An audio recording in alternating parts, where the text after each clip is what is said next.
Hello mga kananay, for today's video nga ay nagmi-mini vlog na nga ako ulit.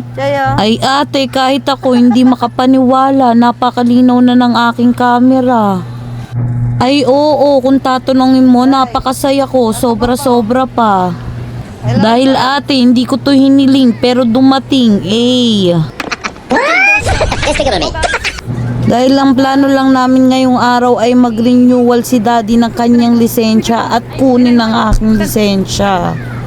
At ipasya lang mga bata sa SM. Dahil auntie ko, ilang taon na silang hindi nakakalaya, charing. Hindi ko nga na-videohan yung mga ginawa namin dahil nga wala akong cellphone noon. Kakatapos nga lang namin kumain sa Jollibee niyan at naisingit pa nga ang pagtingin ng cellphone sa Oppo. Aba, malay ba namin maaprubahan kami? Alam namin may utang pa kami. Wala nang ano-ano. Ayan na, nahawakan ko na. Naibibidyo ko na nga Panalo talaga sa home credit. Basta good payer ka, may bagong offer na naman sa'yo. Deserve ko naman siguro to. Diba, ganun din naman sinasabi nyo pag gagastos kayo. Pakalaki ko na pala. Naglaro nga muna ako ng basketballan kahit di ako marunong.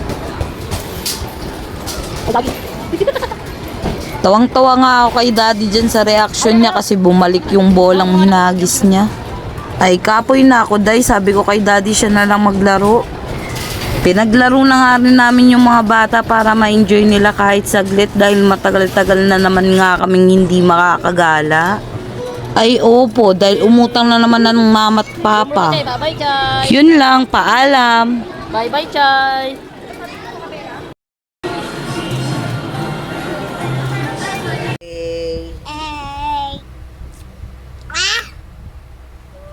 O tinong naman pabogan.